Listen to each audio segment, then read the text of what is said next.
Chapter 4. Teresa knelt on a little confessional footstool. Her forehead lay in the folded hands. Her eyes were shut tight.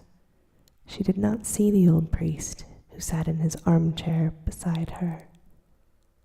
And she was telling him. Her words came in a quiet, steady calm, without a pause, without resonance. How patiently the old man listened without interrupting her. His eyes wandered around the walls of the room and clung finally to a small gold-framed picture which represented, clumsily but colorfully enough, his native Val d'Escodra. He saw the round lake deep in the valley and saw the brown roofs that clung to the green of the slope like patches of rusty moss. He sighed. How long ago it had been since he had climbed around there with his yellow goat. And now this German had settled down here, this German whom he himself had sent there, and who had now taken his poor little penitent end. Teresa fell silent. Slowly, she raised her head and looked at him, helplessly, deeply questioning. The old man saw her eyes, so large and blue, gleam under her lashes.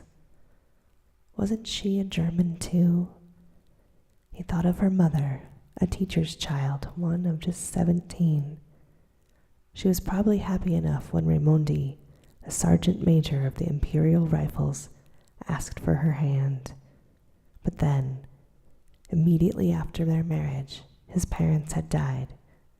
He had asked for his discharge and moved his wife to Val d'Escodra. Wasn't it truly a grave which he had brought her into? She was alone, didn't have a soul with whom she could really communicate, not one. It had not been the language, however, which cut her off from the folk of the valley. She learned that quickly enough. It was her bit of education, tiny as it was, which nevertheless separated her so thoroughly from these mere beasts of the mountains. It made her seem a stranger, an interloper, who they all hated. Nothing remained but to help her little daughter Teresa. She dedicated 14 years of her life to her, a life passed quietly and humbly, in a constant melancholy yearning that no longer knew any hope. She lost her bloom swiftly and faded, and that which died many years later was only a pitiable shadow of the beautiful Mary of Brixton. The minutes passed. He did not answer his penitent. He didn't know what to say. What was the girl's sin? To be sure, certainly, it was a sin. But which sin? Where did it come from? And how was he to grasp it? Again, her lips moved. Her words came with infinite softness. He scarcely heard them, rather read them upon her lips. Your Reverence, is it true? Did the Madonna send him? He was frightened. A light sweat came upon his forehead, and he brooded again. What was her sin? Then swiftly, and without apparent motivation, he asked her a question. Does he go often to the American? No, said the girl. The priest was astonished. No, he repeated.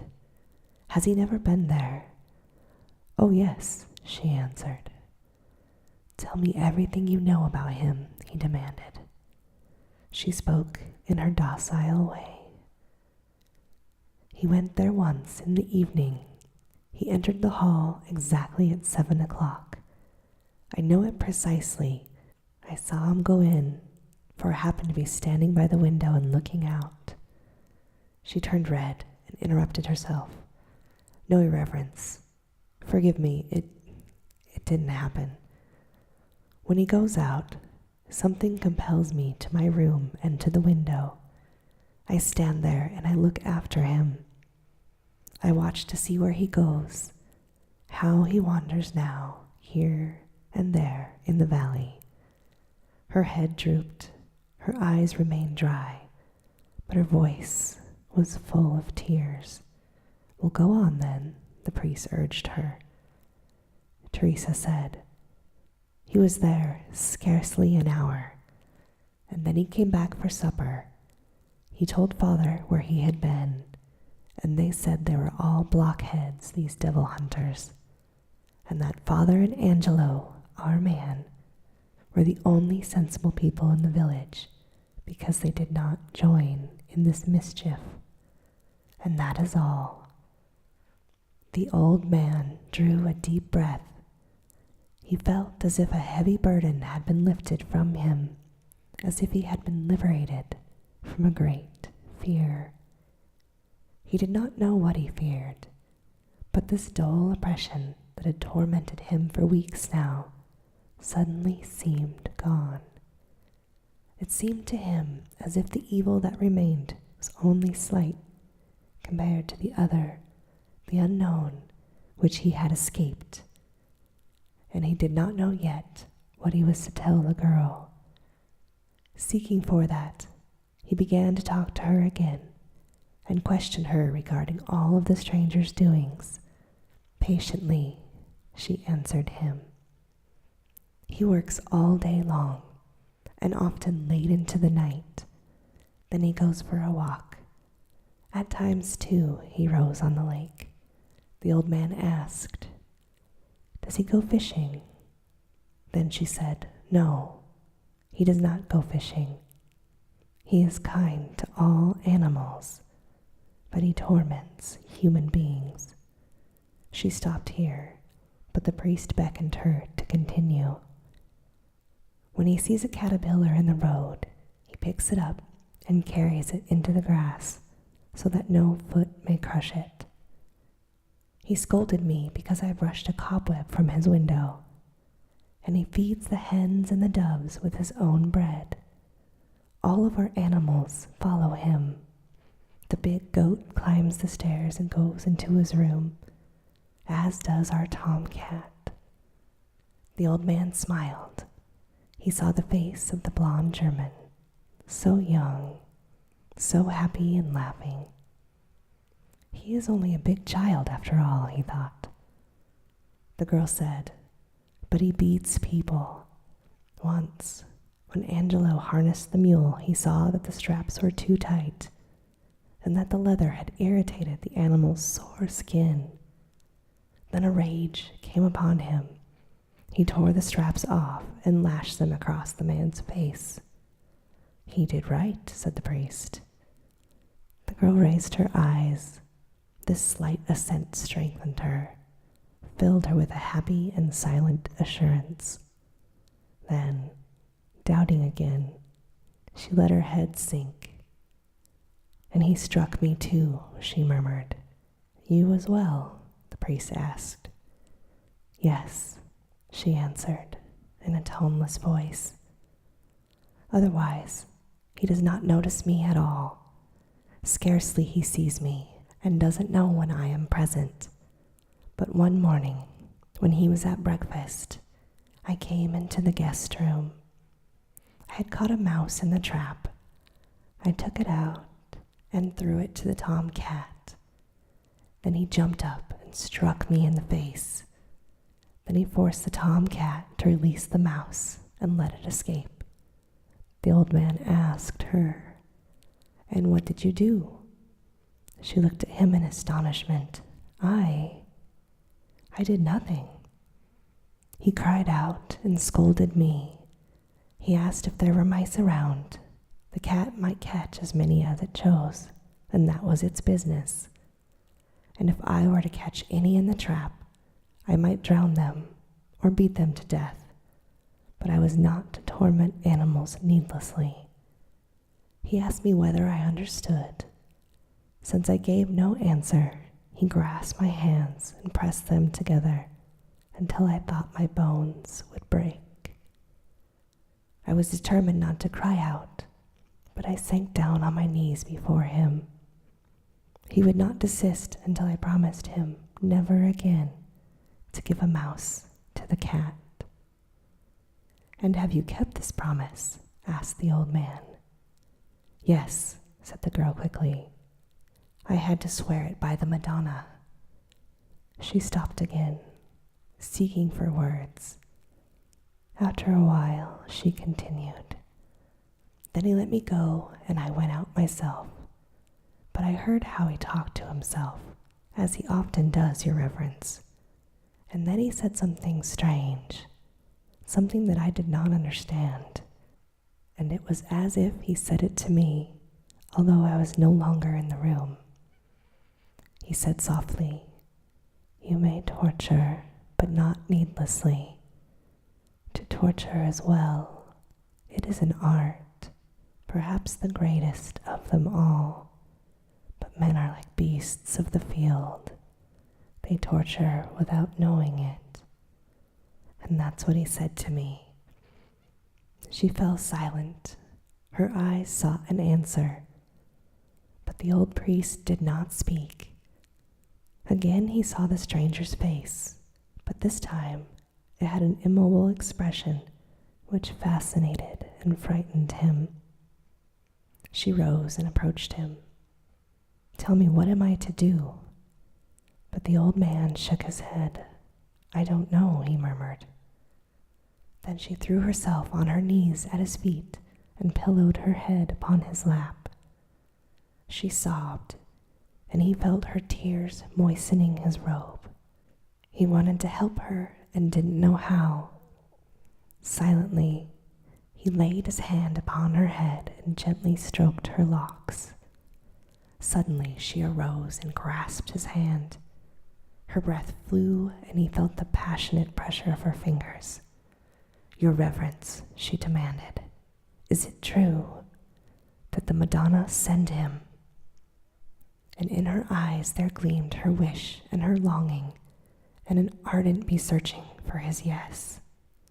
He felt this clearly, and he saw in her eyes the stranger's third image, that of a youth aglow with dreams, ready to scale all peaks.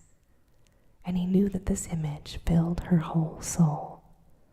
Almost by force, the word she wanted seemed almost about to be wrung from his lips.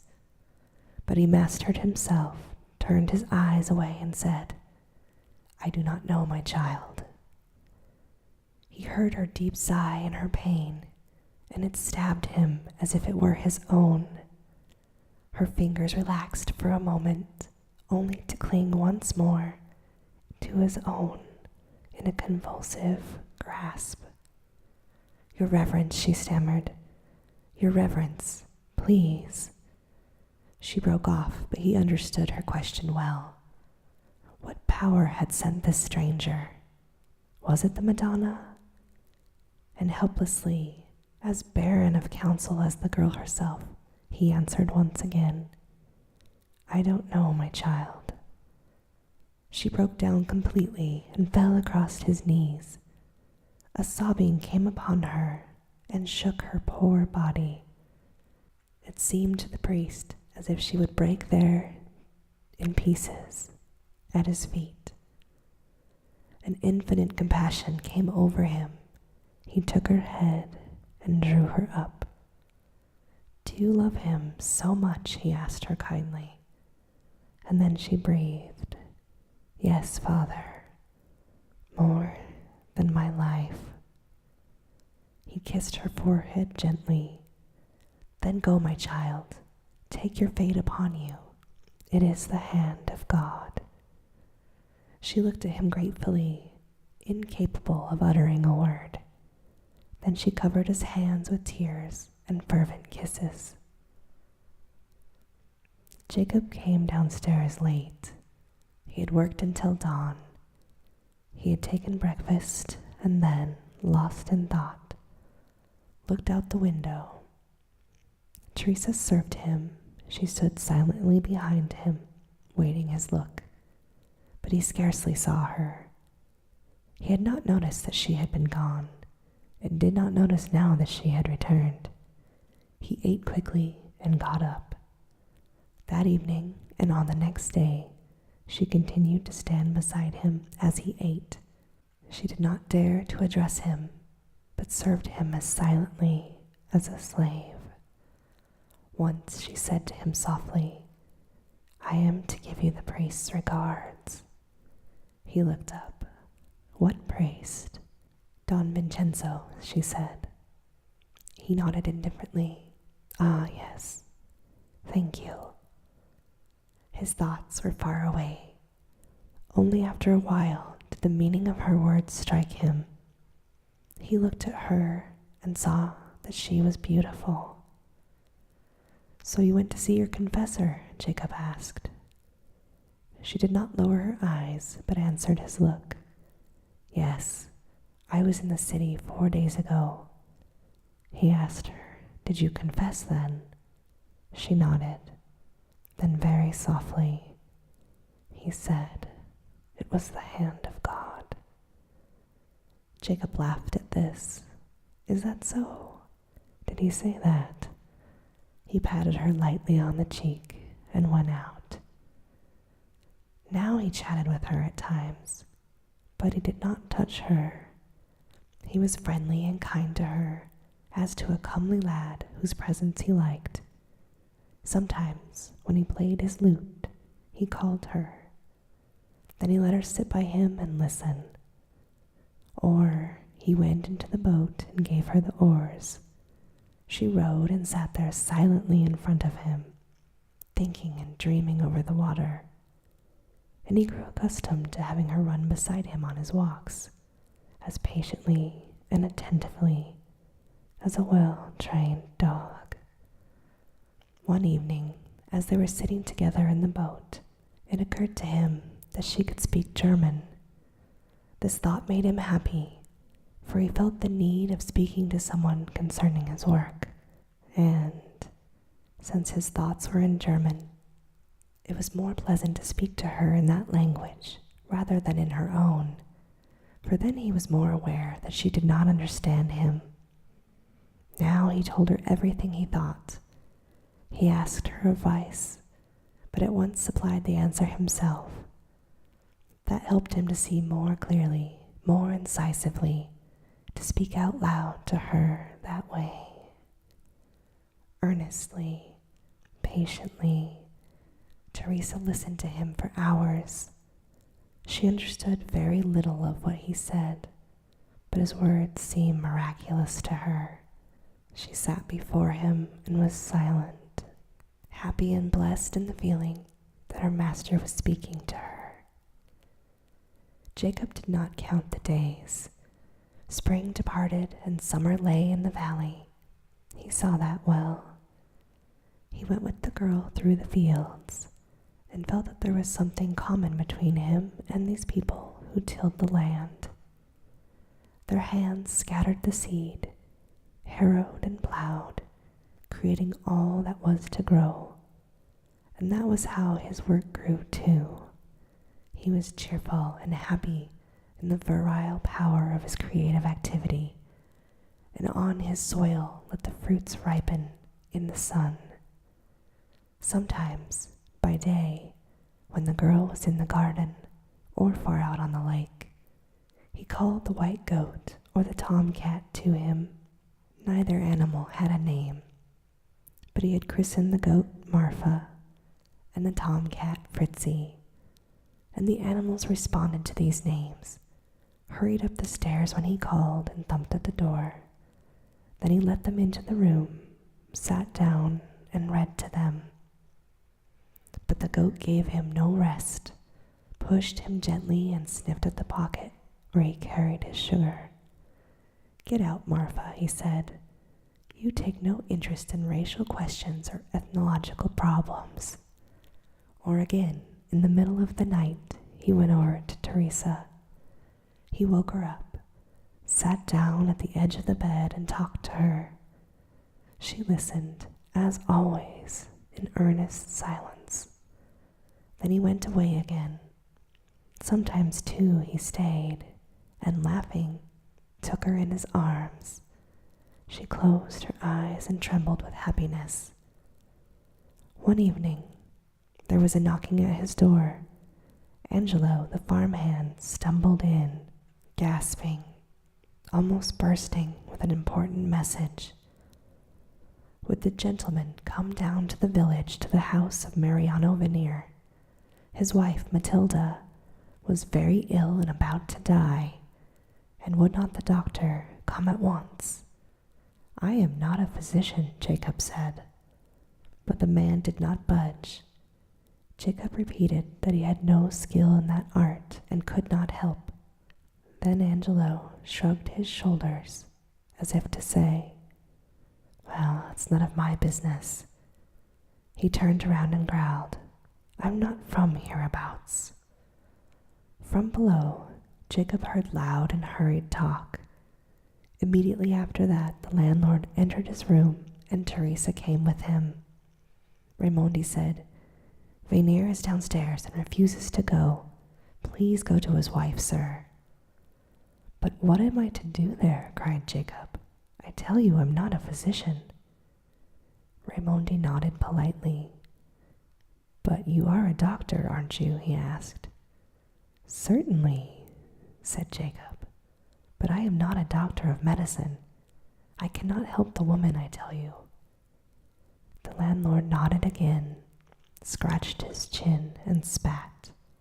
"Of course not," he agreed, "but these people aren't going to believe it. They think that because you are a doctor, you must be able to cure them." And his own aspect betrayed the fact that he himself thoroughly shared their opinion, and that it would vex him greatly if the strange doctor who lodged with him were not to go. He took a new start. "Now the American has gone and is going to pray her well again. I'm sure you can do as much good as he." But Jacob did not feel the slightest ambition to compete with the American. "No," he said, "I have neither the time nor am I in the mood for such folly." Then the girl approached him. "Please, go to the poor woman," she begged. "Perhaps you can help her after all." Jacob laughed. "But child, I assure you, I can't do anything at all." Teresa was quite serious and looked at him with her large eyes. "Surely," she insisted, "you can do anything." She grasped his arm. "I beg of you, go to the poor woman." Jacob sighed. Shrugging his shoulders, he opened a drawer and took out a few vials and pillboxes. Laudanum, quinine, pyramidon, whatever he happened to have. Triumphantly, the landlord watched him and escorted him down the stairs. "The doctor is coming," he called out to the peasant. The latter was a dirty, stunted, black-haired fellow with a low forehead and incipient goiter. Hastily, he ran ahead, and Jacob followed him with long strides. Veneer led him into his house, through the hall into the bedroom. Many people were there, all praying aloud. He recognized the huge farmhand with the red goiter, and also the crooked old beggar woman from the road. When he entered, they interrupted their singing. Swiftly he stepped to the bed. The air in the room was heavy to the point of suffocation. "She's suffocating. Open the window," said Jacob. Veneer went to the window, but his wife sat up urgently. "No," she cried, "leave it closed. Pietro Nosclair says that it must remain shut." Jacob turned to one side. The American stood next to him. He was dressed in black and wore a long coat. The coat was closed tight at the neck, like the coat of a domestic missionary. His face was beardless. His eyes, which were small, piercing and lay deep in their hollows, squinted a little. His forehead was bulging. There was almost no chin. His nose seemed flattened out. In contrast, his large ears, if grown tight by their lobes, protruded highly on both sides. Old scars ran across his neck. His movements were hasty and almost epileptic. Jacob thought, I could much more easily diagnose him than this sick woman. Let me take your pulse, he said to her. But the woman hid her arm under the bedclothes and looked at him, her eyes full of hatred. He turned to the peasant, glad of a reason for going. You see, your wife doesn't want me, Jacob continued. How can I help her then? At this point, the American said, Give him your hand, sister. Obediently, she lifted her arm. He felt her pulse and saw that she had a high fever. He asked for a candle in order to see better in the semi-darkness. Then he asked her to open her mouth. Her tongue and entire mouth were badly inflamed. She coughed and rattled. She is certainly ill, Jacob thought. That much is true. He had no idea what ailed her and considered what he was to do. How long since she slept, he asked. The American answered, 3 nights ago, and since yesterday we have been here praying with her. If Jesus is willing, he will heal our sisters. All healing comes from the blood of the Lamb. Of course, Jacob nodded. He thought, in any event, it can do her no harm to have a good sleep. I'll give her a little opium. Water, he called out. I have some medicine. The woman cried out and struggled with her hands. No, please, he wants to poison me. And then she began to sing out loud, and the whole company joined in. Sinner, behold the Lamb of God, on the cross, on the cross, on the cross, who took our guilt upon himself, on the cross, on the cross, on the cross. O see his blood, O hear his cry, that looseneth us from slavery, from Satan's bondage set us free, on the cross, on the cross, on the cross. The peasant beckoned slightly with his head, and Jacob followed him to an outer chamber. Rainier took a water carafe from a shelf. Go ahead and send Mr. Peter to me, said Jacob. He filled 2 glasses half full of water and dropped some laudanum into each. Then the American came in. What do you want, doctor? He asked. Here is the medicine, said Jacob. I am going away now, and you must give this to the sick woman. Are you going to stay here all night? Yes, said Pietro Nosclair. We will watch and pray. Very well, then, Jacob continued. Give her the contents of the 1 glass at once. She will take the medicine more willingly from you. It is to be hoped that she will feel quieter and soon fall asleep. If she wakes up again, give her the contents of the 2nd glass. Do you understand me? Peter nodded. But will you actually do it? Asked Jacob. The American did not answer, but it was easy to see his intention, namely, to take the glasses and pour out their contents as soon as the other had turned his back. Jacob grew angry.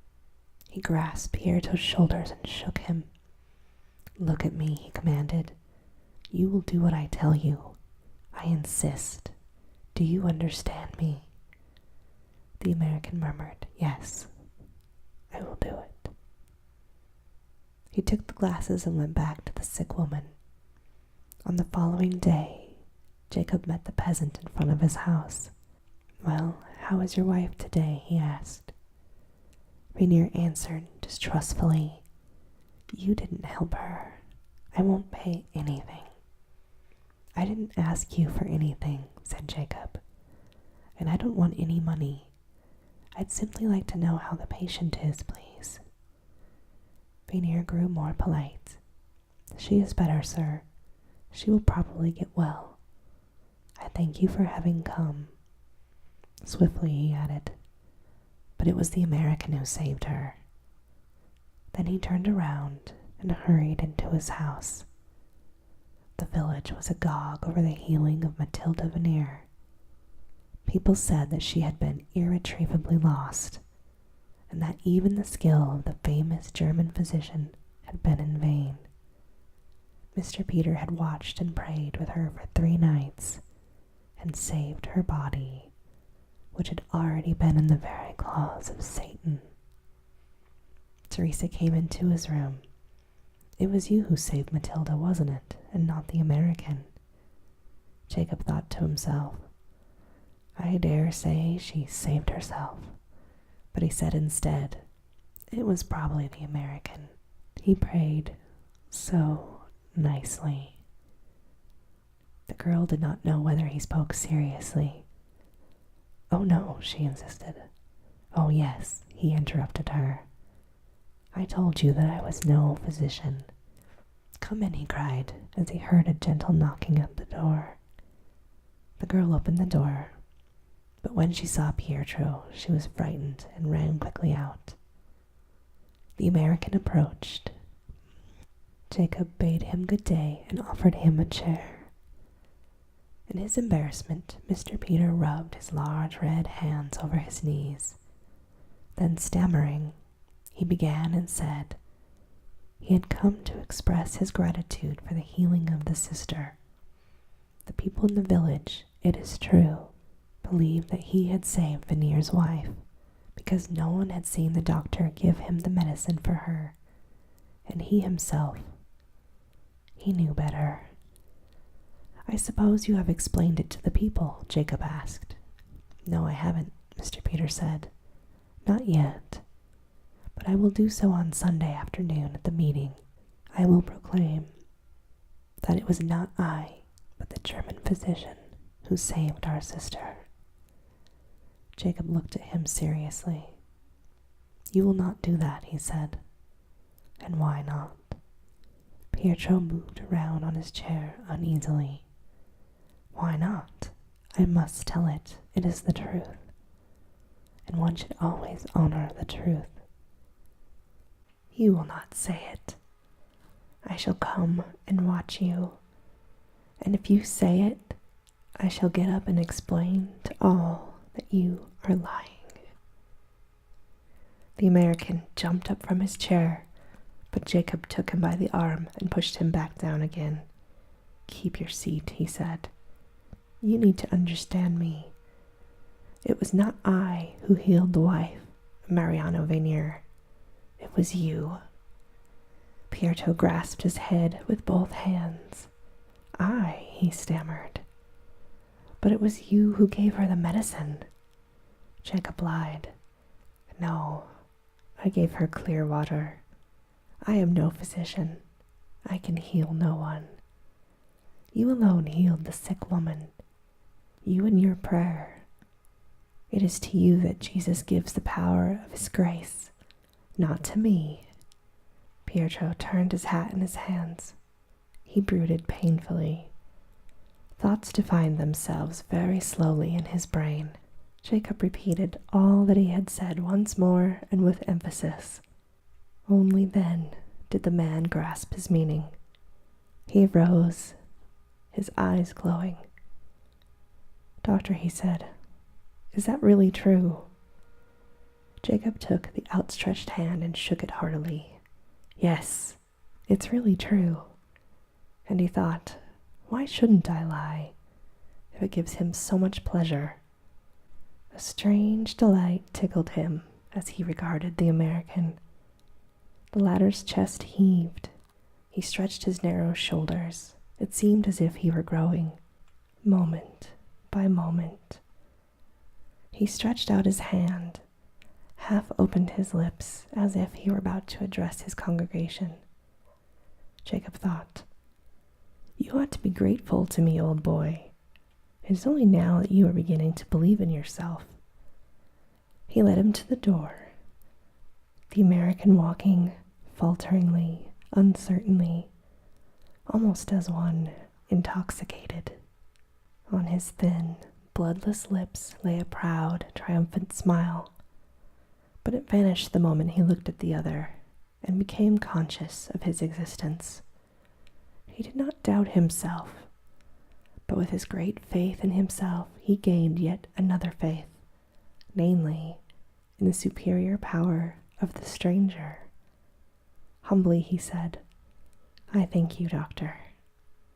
Jacob answered, "You have nothing to thank me for. Some day soon I am coming to one of your meetings." He waved his hand. "Farewell then, Elijah." Pietro opened the door and bowed. Suddenly he stopped and asked, "Wait, why did you call me Elijah?" Jacob thought, "You repulsive fool, don't you really feel yourself to be a prophet?" But he said out loud, "Go on now. I will tell you another time." Pietro had scarcely left the house when Teresa re-entered the room. She seemed excited, her cheeks burning red. Breathlessly she asked, "What did he say? Why did he come?" Jacob answered her, "How does this concern you? He came to me and not to you." But she trembled and gasped, "I don't want him to come here. He shall not come." She came close to him and grasped his arm. He looked at her sharply, and she trembled and pulled herself together. Gently, as if excusing herself, she said, "He has the evil eye." Jacob drew her to him and placed her lightly on his knee. She wanted to speak, but he motioned her in silence.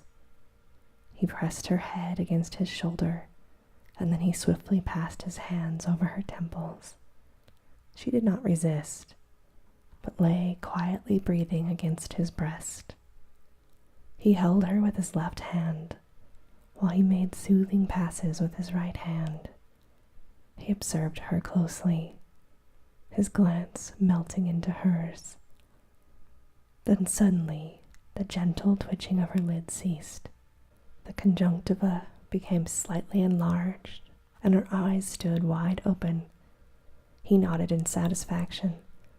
He put her on her feet, and she remained standing on the spot. He rose, took her arm and then her hand. All of her limbs showed great flexibility, automatically went through such gestures as he desired, or remained stiff in the position which he gave them.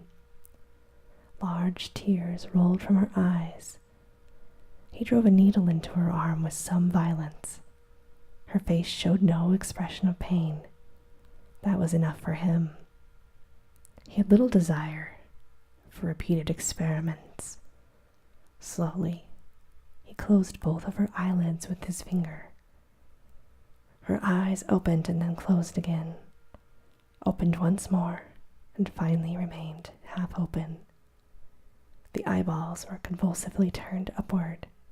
The lids were fluttering with vibrant motion. Her head hung down far over her bosom. A subdued, sobbing noise issued from her mouth. He raised her arm.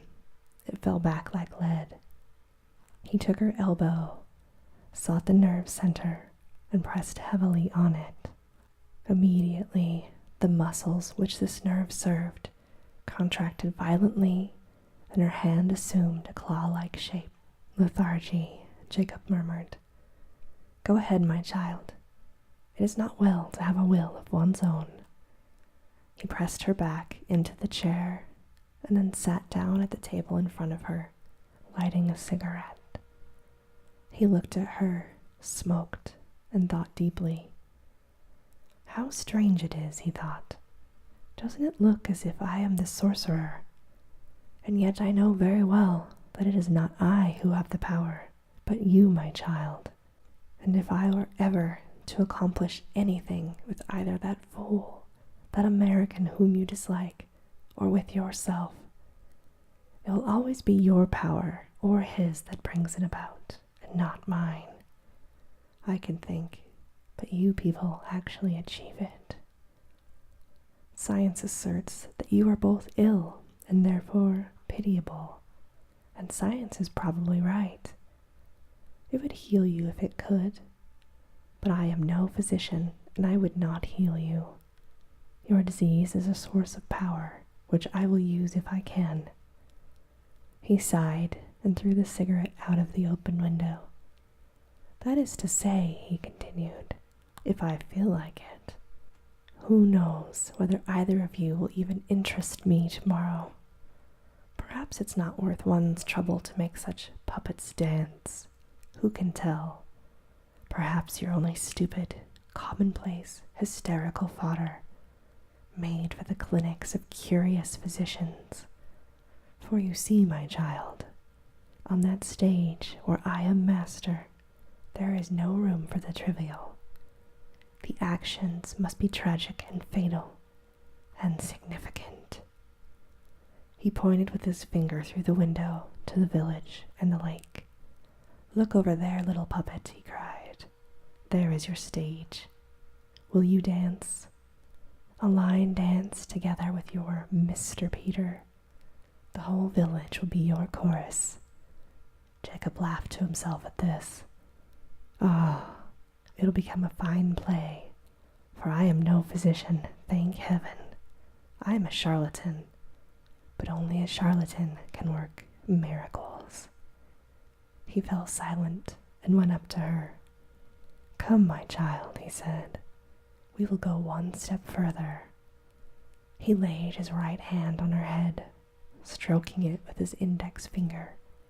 He created a gentle stimulation. After a few moments, her eyes were entirely closed.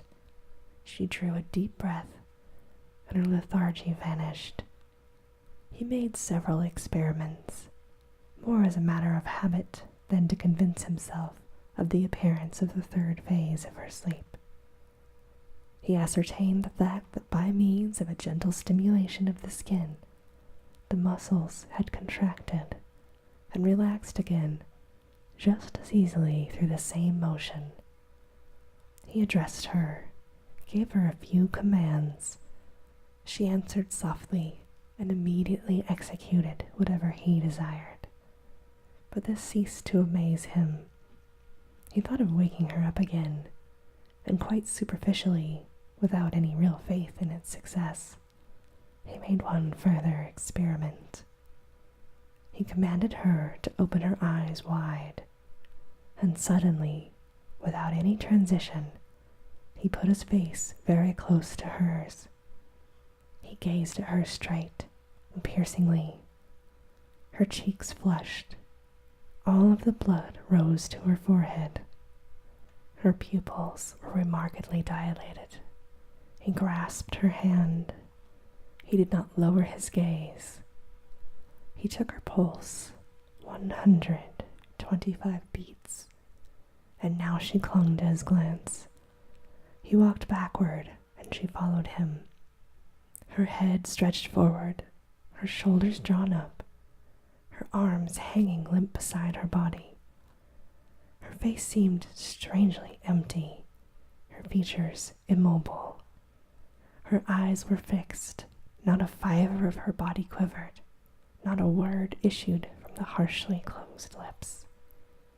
Her expression was stony, and just one thought arose in her brain, not to lose this gleaming point, his eyes, even if it were to cost him the world. And that was the success of the experiment. The girl knew what was happening to her. Her consciousness was excessively clear. The smallest movement was stamped upon her brain. He strode up to her, pinched her arm, and took a sharp knife from the table. He pricked her twice, and then once more, and the blood flowed brightly.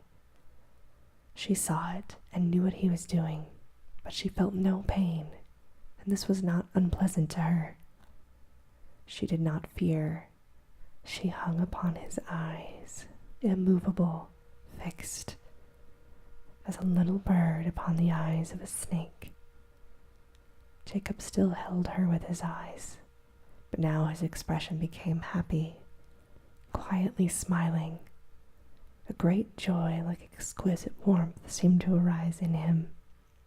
Her trance, he murmured. Oh, this girl is splendid. She is splendid.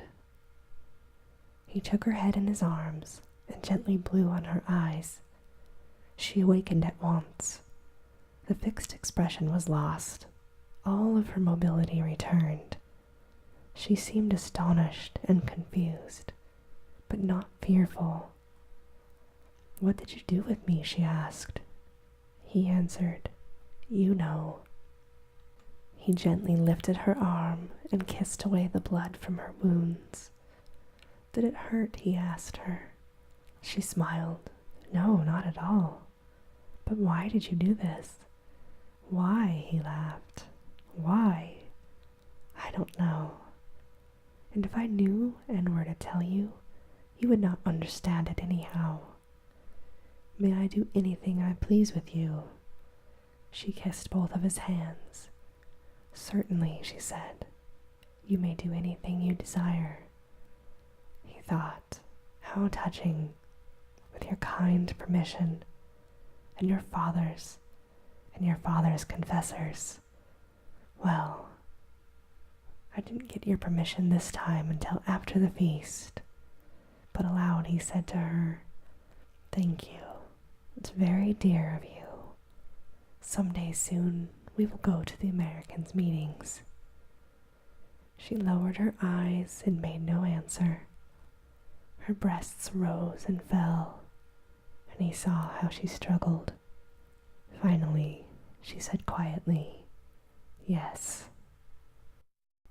Jacob studied Teresa for a moment, looking into her eyes. You still have a trace of will left, haven't you? He asked softly. Come here, my child. He drew her to him and lightly passed his hand over her head and face, her shoulders, arms, breasts. He stroked her gently here and there, seeking a spot highly sensitive to hypnotic stimulation. Finally, he found one at the base of the cushion of her left thumb. He pressed the spot lightly, and the girl at once fell asleep. But immediately he blew upon her and awakened her again. Now she is my slave, he thought. Listen, I am terribly hungry, he said. Aren't we going to have anything to eat this evening? Of course we are, she cried. I'll hurry to the kitchen right away. Everything will be ready in a moment. Hurry then, he said, and then we'll take the boat and go out on the lake. You are going to row, and I will tell you stories. Do you want to? He asked her. I want to, she said. He kissed her gently. But I'm not going to tell you all that confusing stuff about my work. I'll tell you a real fairy tale instead. And the girl cried out in her joy, Yes, yes, please. Tell me a fairy tale. He stepped to the window and saw her hurrying to the garden to pick strawberries. As he watched, a boy came running up to her and in both hands brought her great bunches of white currant twigs. Jacob recognized the boy. It was the small boy who he had seen that first day when he arrived in the valley. He beckoned the boy to him and asked, What's your name? Teresa looked up. He doesn't understand, she said. His name is Gino, but he is deaf and dumb. She stroked his cheek and made signs to him with her fingers. Then the boy looked up at the window, blushed and bowed in awkward embarrassment. Jacob asked her, Is he your protege then? The girl nodded. Yes, he is. He is a parish child and has neither father nor mother. No one pays any attention to him. She made signs to the boy with her hands. His emaciated face beamed, and he ran quickly to the kitchen. Jacob descended the stairs. He threw a glance towards the kitchen. The little fellow lay there on the floor beside the hearth and the kindling wood. The farm hand entered, took a heavy basket from his shoulders. He threw the heavy wood from it onto the floor. Marfa, the goat, followed him. "Hey, Angelo," Jacob called out to him. "How is Rainier's wife?" The fellow stood still and pulled his shoulders up. A broad, imbecile grin settled down over his face, as always. Jacob saw this stupid laugh. Wasn't it possible, just once, to throw this eternal, dull equanimity out of gear? A mood of childlike wantonness overcame him. He leaped down the stone steps and turned somersaults in front of the house like a maddened top. Then he pulled the grinning fellow out of doors, stood him up, and jumped over him. Finally he stood on his head, ran up and down on his hands, and sang and roared like one possessed. Teresa came back from the garden with a basket of strawberries in her hand. For a moment she stared in astonishment at his wild activity, and then she cried out with delight and sat down on the stone bench laughing. The boy Gino looked out the door. His black eyes sparkled. He clapped his hands for joy. But the farmhand stood speechless and stupid as a huge block of wood and didn't move. Jacob sprang to his feet and turned a mighty somersault. This landed him close to Angelo. "Well, Angelo," he cried, "how do you like that?" The man grinned sheepishly. "Sir," he stammered, "I'm not from hereabouts.